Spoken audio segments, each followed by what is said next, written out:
여러분, 가보년 새해를 맞이해서 여러분들의 가정과 일터와 사업장 위에 하나님의 놀라운 은혜와 축복이 언제나 풍성히 넘쳐나심으로 14년 올 한 해도 주님과 함께 승리하며 하나님의 영광을 드러내는 복된 성도 여러분들의 삶과 믿음이 되시기를 주님의 이름으로 축원합니다.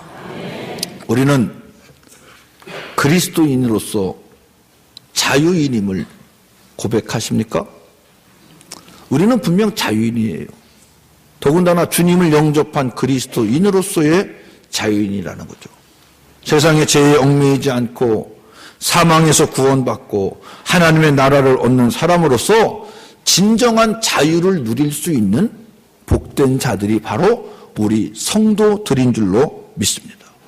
그러므로 교회는 그 자유를 누리는 사람들이 모인 곳이 바로 참된 교회인 줄로 믿습니다. 진정한 자유인들이 모여 하나님 앞에 예배하고 세상에 대해서 구원의 방주의 역할을 감당하고 우리의 인생의 목적을 이루기 위해 주님께서 세워주신 공동체, 이것이 바로 교회인 줄로 믿습니다. 우리 교회가 그럼 이 목적을 이루기 위해서 더욱더 열심으로 최선을 다하는 삶을 보여줘야 되고 그러한 행동을 우리가 이웃들에게 나타내줘야 될 줄로 믿습니다. 자유인이라고 말로만 나는 자유인이야, 나는 구원받은 자유인이야, 죄에서부터 노임받은 자유인이라 말로만 자유인이라고 얘기하면서 할 것 다 하고 안 할 것 다 하면서 자유인이야, 나 교회 다니는 사람이야, 내가 그래도 교회 집사인데 내가 권사야, 이렇게 얘기할 수 있습니까?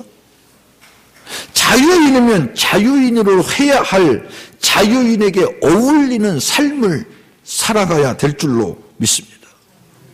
자유인으로서 해야 할 삶, 자유인으로서 어울리는 삶은 무슨 삶이에요? 바로 하나님 나라의 백성으로서의 올바른 삶을 살아가야 되는 줄로 믿습니다. 이것이 바로 우리의 능력이 되어야 되고, 이러한 삶을 살 때 우리는 하나님의 영광을 나타내는 삶을 살아가게 되는 줄로 믿습니다. 이제 14년을 시작하면서 첫 주일, 첫 예배를 하나님 앞에 드리는 이 시점에서 오늘 저는 우리 대동교회가 하나님께서 원하시는 교회로 나아가기 위해서 우리가 다시 한번 뒤돌아보고 회복하고 온전히 해야 할 것이 과연 무엇인가를 함께 생각하며 2014년 한 해 올바로 주님께 감사와 영광을 올려드릴 수 있는 복된 한 해가 다 되시기를 주님의 이름으로 축원합니다. 그러기 위해서 첫째로 교회의 본질을 회복할 수 있어야 될 줄로 믿습니다. 우리가 가장 먼저 회복해야 할 것은 바로 교회의 본질입니다. 오늘 본문 말씀에 보면은 하나님의 뜻에 따라 그리스도 예수의 사도로 부르심을 받은 바울과 형제 소수대는 고린도에 있는 하나님의 교회 곧 그리스도 예수 안에서 거룩하여지고 성도라 부르심을 받는 자들과 또 각처에서 우리의 주 곧 그들과 우리의 주 되신 예수 그리스도의 이름을 부르는 모든 자들에게 하나님 우리 아버지와 주 예수 그리스도로부터 은혜와 평강이 있기를 원하노라, 이렇게 말씀하고 있습니다. 오늘 본문에 보면 교회에 대해서 사도 바울은 고린도 교회를 하나님의 교회라 이렇게 부르고 있습니다. 사람의 교회가 아니라는 거죠. 비록 사람들이 모여서 예배하고 하나님께 영광 돌리는 장소지만 사람들의 교회가 아닌 하나님의 교회라는 겁니다. 그러므로 이 하나님의 교회는 건물도 아니고 조직도 아니라는 겁니다. 교회는 그럼 뭐예요? 건물도 아니고 조직도 아니면 교회는 그럼 뭐예요? 교회는 바로 우리 성도들이 교회인 줄로 믿습니다. 그래서 하나님은 하나님의 교회 곧 그리스도 예수 안에서 거룩하여지고 성도라 부르심을 받은 자들과 또 각처에서 우리의 주 곧 그들과 우리의 주 되신 예수 그리스도의 이름을 부르는 모든 자들, 이렇게 얘기하고 있습니다. 다시 한번 들어보세요. 하나님의 교회 곧 그리스도 예수 안에서 거룩하여지고 성도라 부르심을 받은 자들, 그들이 누굽니까? 네? 하나님의 교회, 곧 그리스도 예수 안에서 거룩하여지고 성도라 부르심을 받은 자들, 그들이 누구예요? 네? 우리들입니다. 우리들. 저와 여러분이 하나님의 교회 안에서 예수 안에서 거룩하여지고 성도라 부르심을 받는 사람들이 저와 여러분 아닙니까? 우리 모두는 다 성도 아닙니까? 바로 우리들을 얘기하는 겁니다. 곧 사람입니다. 그러므로 사람이 교회가 되어야 되는 줄로 믿습니다. 바로 이 교회의 본질의 회복이 분명히 시작되어야 된다는 겁니다. 어디서부터? 나부터. 내가 교회가 되어야 된다는 거예요. 나부터 올바로 다시 회복되어야 된다는 겁니다. 여러분, 교회가 뭐예요? 세상 사람들이 교회를 가리켜 뭐라고 얘기합니까? 자기들보다는 좀 다른 삶을 살아가는 사람들이 모인 곳이 교회이기를 원하지 않습니까? 또 교회는 첫 번째로 세상에서 빛과 소금의 역할을 감당하는 것이 교회라고 성경은 우리에게 얘기해 주고 있습니다. 어두운 세상을 비추고 부패되는 것을 막아주는 역할을 하는 것이 바로 교회가 되어야 된다는 겁니다. 그래서 예수님께서는 너희는 세상의 소금이다, 너희는 세상의 빛이다라고 말씀하고 있는 거 아니에요? 또 두 번째로는 구원의 방주 역할을 하는 것이 교회잖아요.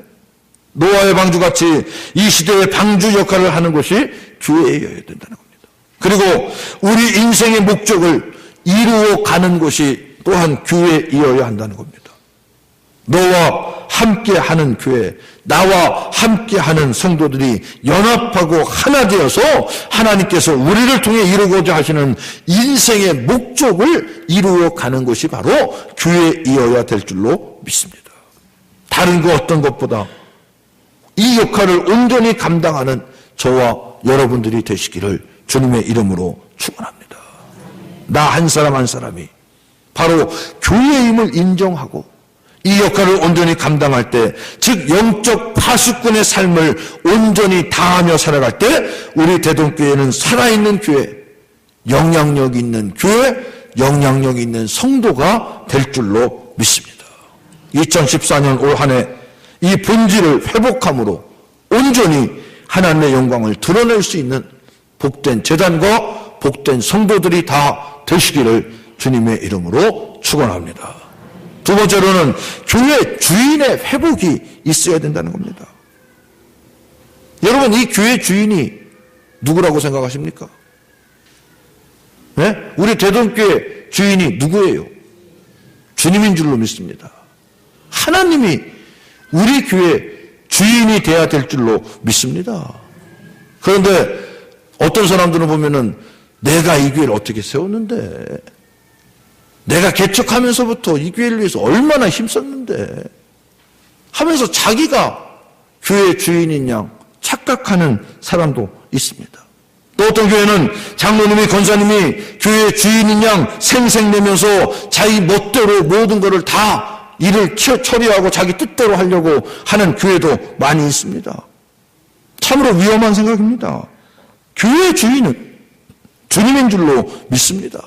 그래서 마태복음 16장 18절에 보면은 내가 이 반석 위에 내 교회를 세우리니 이렇게 말씀하고 있습니다. 이 말씀은 베드로의 신앙 고백을 통해서 주님께서 교회를 세우시겠다고 합니다. 그런데 베드로의 교회라고 말씀하십니까? 아니면 제자들의 교회라고 말씀하십니까? 주님이 분명히 이 반석 위에 내 교회를 세우리니 이렇게 얘기합니다. 내 교회입니다. 곧 주님의 교회입니다. 주님이 주인 되시는 그런 교회라는 겁니다.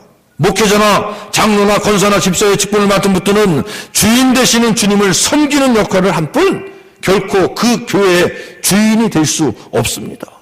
하나님께서는 우리에게 직분을 주신 것은 의시되라고 뽐내라고 주신 게 아니잖아요. 섬기라고 주신 거 아닙니까? 집사보다는 권사가 더 섬겨야 되고, 권사보다는 장로가 더 섬겨야 되고, 장로보다는 목회자가 더 섬겨야 되는 게 주님이 원하시는 삶이요, 주님께서 기뻐하시는 삶인 줄로 믿습니다. 그 섬김을 통해서 교회를 더욱더 온전케 하라고 주님께서 우리들에게 각자 맡겨진 사명 달란트를 허락해 주신 줄로 믿습니다. 그런데 그 직분으로 교회를 온전케 하기보다는 교회를 흔들고 교회를 어렵게 하는 역할을 하는 사람들이 종종 있잖아요.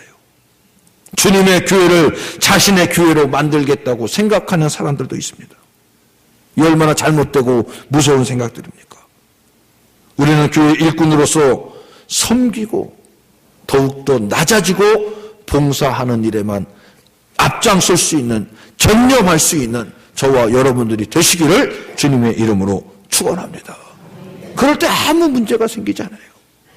오직 주님께만 순종할 때 우리 교회는 더욱더 하나님의 영광을 드러내며 이웃들에게도 영향력 있는 교회로 거듭나게 될 줄로 믿습니다. 그러므로 우리 교회 주인은 바로 주님이셔야 될 줄로 믿습니다.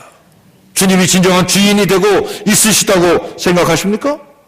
우리 대속교회 주인이 주님이라고 고백할 수 있는 저와 여러분들의 믿음과 삶이 되시기를 주님의 이름으로 축원합니다. 나의 주인이 누구예요? 나예요? 주님으로 고백할 수 있기를 바랍니다. 나의 주인이 주님이요, 내 가정의 주인이 주님이요, 내 교회의 주님이 주인이요, 이 나라의 주인도 주님임을 고백할 때 언제나 주님 안에서 주님께 감사와 영광과 찬양을 올리며 날마다 믿음으로 승리할 수 있는 우리 모두가 되는 줄로 믿습니다. 그러할 때 주님의 교회는 온전히 서가게 되고 우리 역시 올바로 서가게 되며 나아가서 이러한 삶이 곧 내 삶의 축복이 됨을 믿으시기를 주님의 이름으로 축원합니다. 세 번째로는 헌금의 회복이 있어야 된다는 겁니다.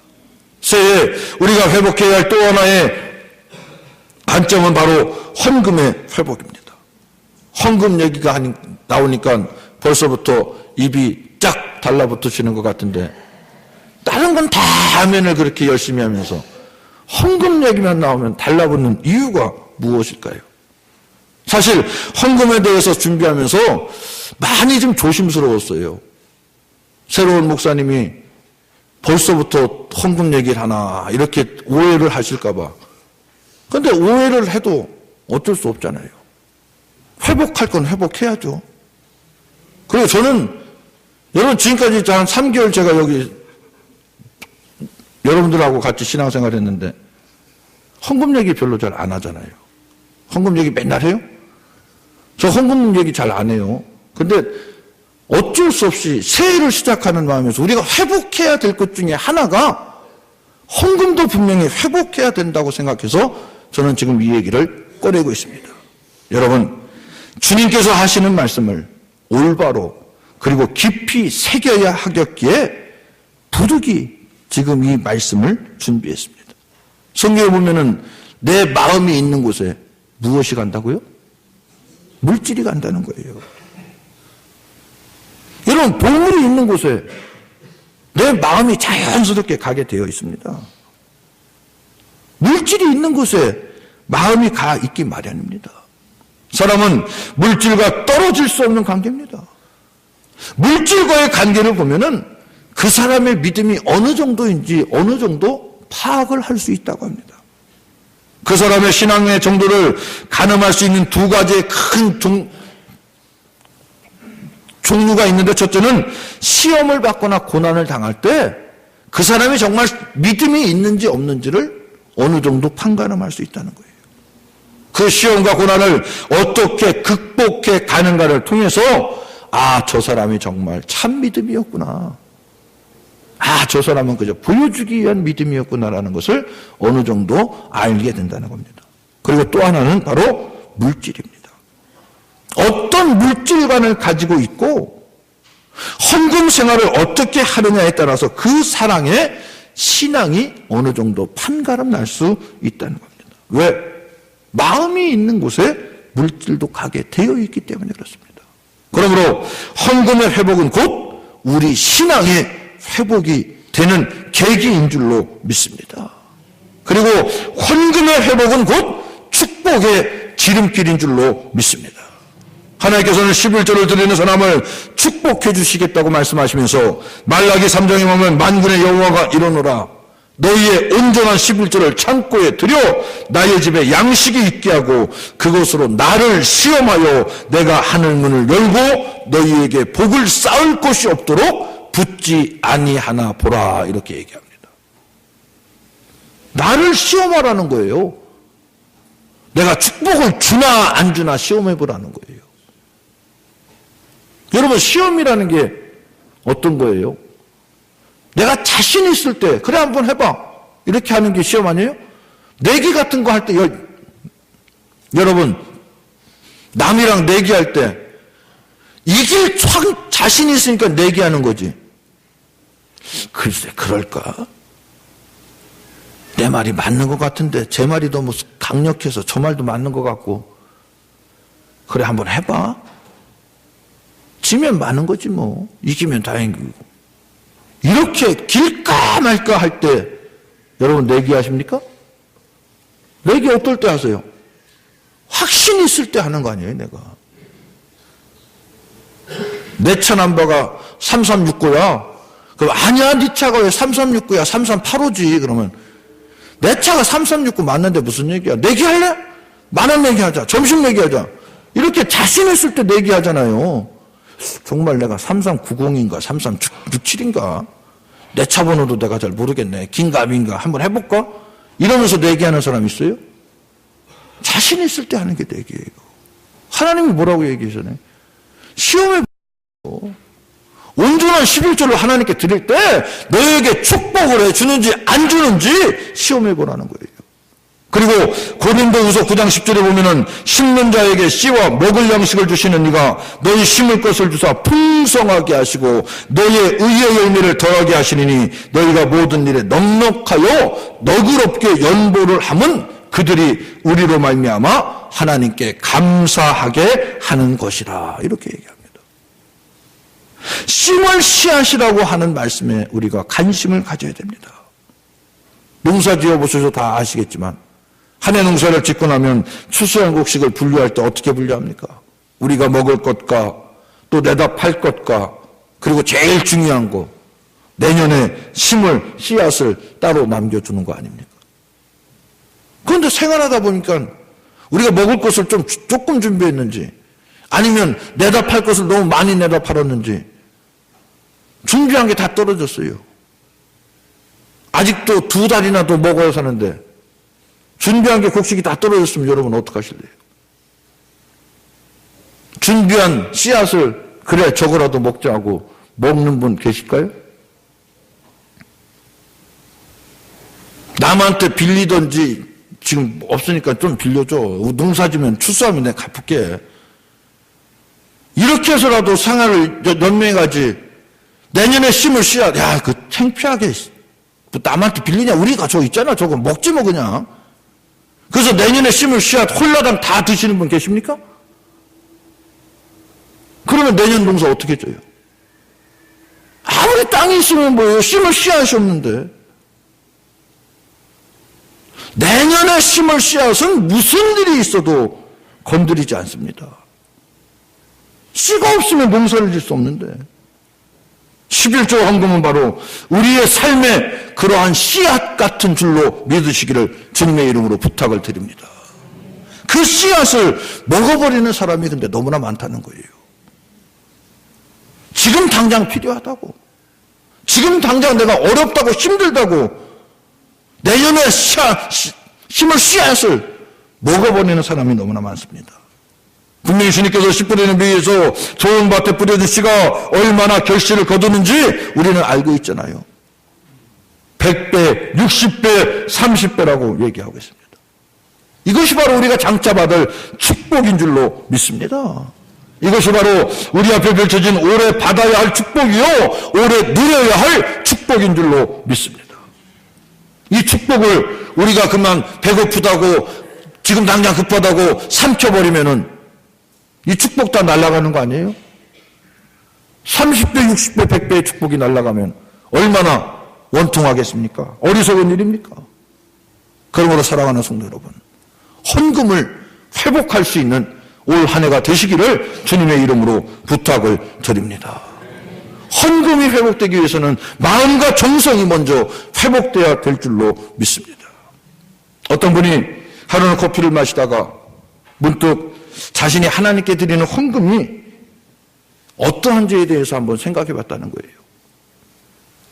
자기를 위해서는 식사하고 나서 스타벅스니 이런저런 커피숍에 가서 커피를 마시면서 한 잔에 4,000원, 5,000원 하는 거 아무 생각 없이 그냥 그러려니 하고 먹는데 교회 가서 헌금하는 건 너무나 인색한 것이 아닌가 하는 생각이 들더라는 거죠. 하루는 길거리에서 10,000원짜리 하고 1,000원짜리 하고 만나게 됐답니다. 야, 오랜만이다. 어떻게 지내? 잘 지내냐? 아, 그럼 잘 지내지. 넌 요새 어디를 이렇게 다니냐? 아, 나야 요새 뭐 영어관도 가고 찜질방도 가고 책도 사보고 이것저것 많이 해. 갈 데 바빠 지금. 뭐 커피도 마시고 여기저기 많이 해. 근데 넌 어떻게 지내냐? 그러니까 1,000원짜리가 뭐라고 대답했는지 아세요? 나야 늘 똑같지. 가는데 한국분이 더 있어? 교회밖에 안 가 그러더래요. 무슨 얘기인지 못 알아들으셨어요? 나야 늘 똑같지. 한 군데뿐이 안 가. 교회밖에 안 가.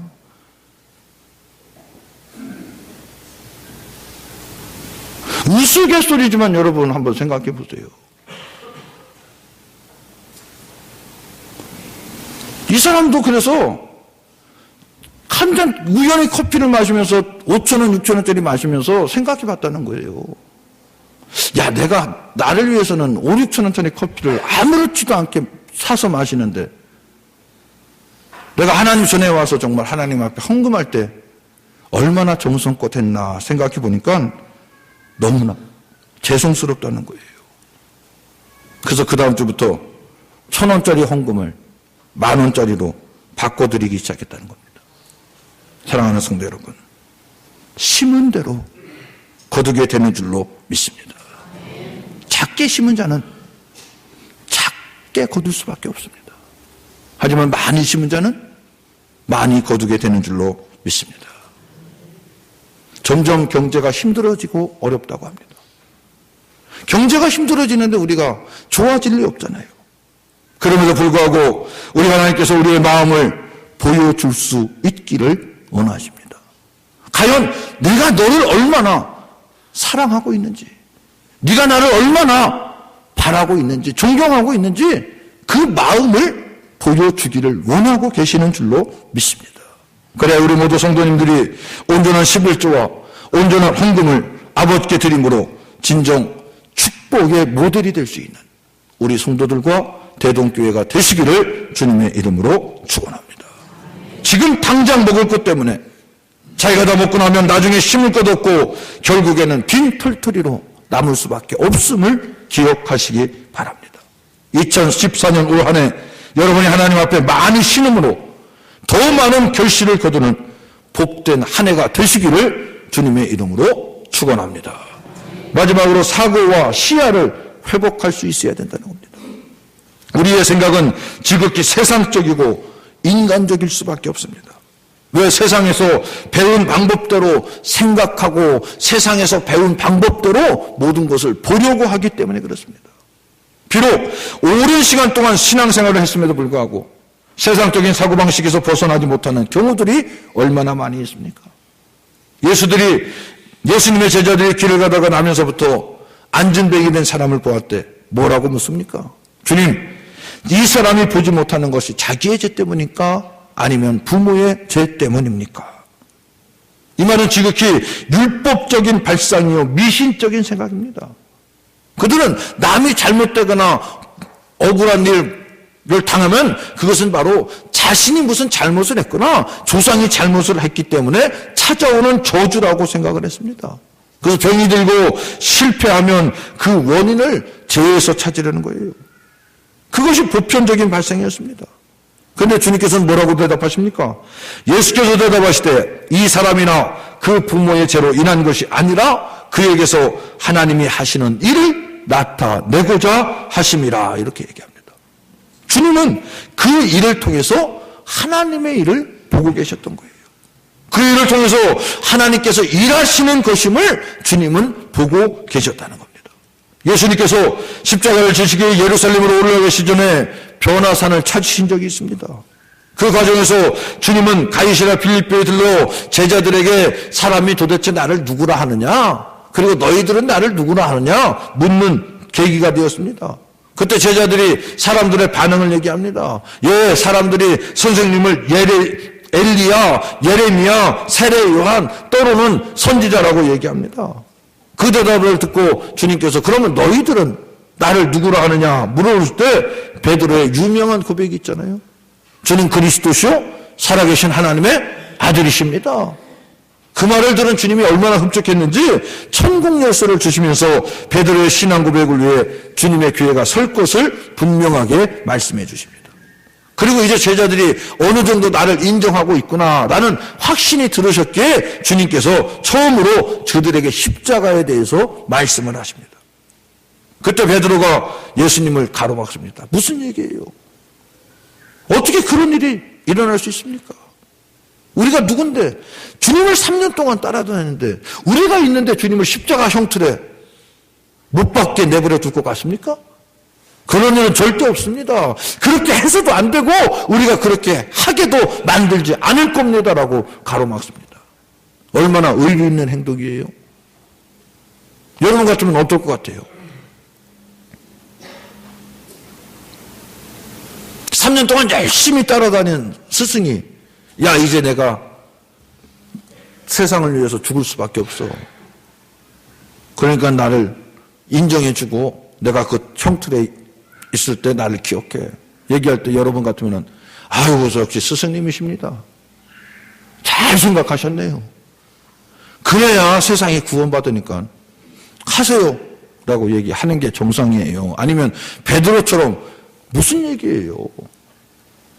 주님이 왜 죽습니까? 주님이 죽는다고 모든 문제가 해결됩니까?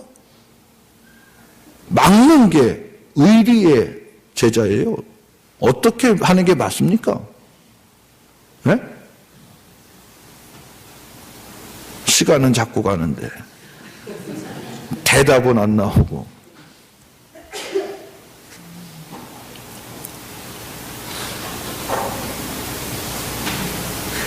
베드로가 우리 생각으로는 맞는 것 같지 않아요? 저는 베드로 이해해요. 아니 제자는 당연히 그래야지. 근데 성경에서는 주님이 그런 베드로를 보고 뭐라고 그러십니까? 역시 너밖에 없다. 인정해 주셨습니까? 사탄아 내 뒤로 물러가라고 졸지에 사단이 돼버립니다. 우리가 생각하기엔 극히 상식적인데 주님께서는 사단이라고 하십니다. 왜? 사람의 일만 생각한다는 거예요. 하나님의 일을 생각하지 않고 사람의 일만 생각한다는 거예요. 마찬가지잖아요. 우리들도 무슨 문제나 무슨 사건이 터졌을 때 아 내가 예수 믿는 사람이지, 내가 대동교회 교인이지, 아 내가 권사지, 내가 장로지, 내가 목사지 생각해서 그 일을 해결하려고 하시는 사람들이 과연 얼마나 될까요? 지금 당장 속에서 나오는 울분을 참지 못하고 그냥 뱉어내고 나서 나중에 주워 담으려니까 아, 이 사람 대동교회 집사인데? 이 사람 대동교회 목사냐? 그러면 그때는 뭐라고 얘기할 거예요? 아무 말도 할 수 없는 상황까지 갈 수도 있다는 얘기예요. 사람의 생각을 먼저 하지 마시기 바랍니다. 하나님의 생각을 먼저 할 때 하나님께서 지혜도 주시고 화를 누그러뜨릴 수 있는 평안도 우리에게 허락해 주실 줄로 믿습니다. 자기 중심적인 가치, 자기 중심적인 사고가 너무 많다는 거예요. 그리고 그때 당시에만 해도 예수님이 이스라엘 왕으로 많은 사람들이 추앙하고 있을 텐데 그러면 우리가 조금만 더 예수님 섬기고 돌보면은 왕이 되면은 그래도 내가 수지인데 하다못해 국무총리는 시켜줄 거 아니요. 국무총리 아니면 경제부총리라도 시켜줄 거 아니에요. 내심 그런 꿈이 베드로에겐 있었을지 모르잖아요. 그러니 그렇게 생각하고 있는데 죽는다니 얼마나 허망해요. 그것도 십자가에서. 십자가는 뭐예요? 십자가는 형틀입니다. 사형 형틀. 얼마나 잔인한지 로마 시민권을 가진 자는 아무리 큰 죄를 져도 십자가 형틀에 죽이지는 않는다고 합니다. 로마 시민권 아닌 자기의 로마에서 족속된 국가 백성들만 반역을 했거나 나라를 다시 뒤집을 수 있는 거사를 했을 때에만 십자가 형틀을 죽이는데, 그것도 로마 시민권을 가진 사람은 그걸 인정해 주지 않는다는 거예요. 그렇게 숭악한 게 십자가 형틀입니다. 그런데 주님이 지금 그 십자가를 지고 돌아가신다니, 국무총리, 경제부 장관 다 날아간 거예요. 그러니 얼마나 황당하겠어요. 이게 아닌데, 우리가 바란 건 이게 아닌데 하면서 못 가게 막는다는 겁니다. 바로 내 중심적으로, 세상 중심적으로 모든 것을 생각하기 때문에 그렇다는 거죠. 베드로만 그럴까요? 우리도 베드로와 달릴 게 뭐 있어요? 우리도 거기서 예외되는 건 아닙니다. 교회 안에 세상적인 방법들이 얼마나 들어와 있습니까? 교회 내 직분을 계급으로 생각하는 것이 바로 그것 중에 하나 아닙니까?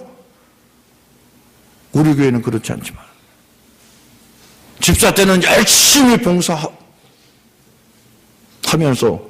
열심히 충성을 다해서 저분이면 충분히 권사로서도 감당할 수 있겠구나 생각해서 권사직을 주면은 더 열심히 봉사하고 헌신해야 되는데, 집사 때 내가 그렇게 했으니까 이제 권사니까 집사들 잘 시키면 되겠지. 또 권사님 때 열심히 충성봉사하는 사람들이 있어서 장로님으로 세워도 우리에게 큰 도움이 되고 힘이 되겠구나 해서 장로님으로 세워주면 그때부터는 이제 권사 때 내가 그만큼 했으니까 이제 니들이 나를 좀 섬겨봐, 이렇게 생각하는 분들이 가끔 계시대요. 다른 교회는. 그래서 문제가 되는 거예요. 섬기고 희생하는 것을 어리석게 생각한다는 거예요. 그런데 우리 교회 장로님들은 전혀 그렇지 않은 것 같아요. 먼저 나와서 섬기고 봉사하고 솔선수범하는 모습을 볼 때 얼마나 감사한지 몰라요. 교회를 건물로 생각하는 것도 그 중에 하나의 세상적인 방법이기 때문에 그렇습니다. 이러한 사고가 그리스도 중심적인 사고로 바뀌어질 수 있는 올 한 해가 되시기를 주님의 이름으로 부탁을 드립니다. 예수님의 눈으로 사람을 보고 예수님의 눈으로 일을 보고 예수님의 눈으로 교회를 바라볼 줄 아는 저와 여러분들의 삶이 되시기를 주님의 이름으로 축원합니다. 그래서 예수님의 사고로 우리는 생각하고 예수님의 사고로 분별할 수 있어야 하고 예수님의 사고로 모든 것을 판단할 수 있는 2014년 한 해가 되시기를 주님의 이름으로 축원합니다. 그래서 세상과 다른 점을 가지고 살아갈 수 있어야 된다. 세상은 지극히 세상에서 굳어진 방법이나 합리적인 방법을 추구하지만 우리는 그리스도 중심적인 사고와 시야를 가지고 삶을 살아가야 될 줄로 믿습니다. 그러기 위해서는 더욱더 주님께 집중할 수 있는 우리 모두가 되시기를 주님의 이름으로 축원합니다. 주님께 온전히 집중할 때 우리는 주님의 마음을 알게 되고 그분의 뜻을 따르게 되며 그분 안에서 모든 것을 보고 생각하고 결정할 수 있게 될 줄로 믿습니다. 새해를 시작하면서 우리는 진정한 교회로서 회복해야 할 것이 무엇인지를 이 시간에 다시 한번 살펴보았습니다. 하나님의 생명력을 가진 교회로서 우리는 더 온전한 교회가 되도록 하기 위해서 더 힘써야 될 줄로 믿습니다. 그 온전한 교회의 본질을 회복하고 주님이 주인 되시는 교회로 회복해야 하며 헌금 생활도 회복해야 되고 나아가 우리의 사고와 시야가 주님 중심적인 사고와 시야가 될 수 있도록 노력할 수 있는 우리 모두가 되시기를 주님의 이름으로 축원합니다. 이것을 우리가 온전히 회복하고 나갈 때 우리의 교회는 살아있는 교회요, 하나님께 칭찬 듣고 인정받는 교회가 될 줄로 믿습니다. 이와 같이 교회의 삶을 살 수 있는 축복이 충만히 펼쳐지는 2014년 올 한 해가 되어지므로 더욱더 주님과 동행하며 주님께 감사와 영광과 찬양을 올려드리는 복된 성도들이 다 되시기를 주님의 이름으로 축원합니다. 아멘. 하나님 감사합니다. 저희들에게 14년 첫 주일을 허락하여 주시고 우리 모두 주님 전에 나와 하나님께 예배드리며 온전히 14년 새해를 시작할 수 있도록 인도해 주심을 감사를 드립니다. 더욱더 우리의 믿음과 건강과 환경을 허락해 주셔서 우리 모두가 14년에는 다시금 모든 것이 회복되어지는 한 해가 될 수 있도록 인도하여 주시옵소서. 그래서 더욱더 하나님 우선주의의 삶을 살아갈 수 있는 14년 되게 하여 주시고 14년도에도 주님께서 잘했다 칭찬받고 인정받는 우리 대동의 모든 성도들 다 될 수 있도록 주님 축복하여 주시옵소서. 이 모든 말씀을 우리 구주 예수님의 이름으로 기도드리옵나이다. 아멘.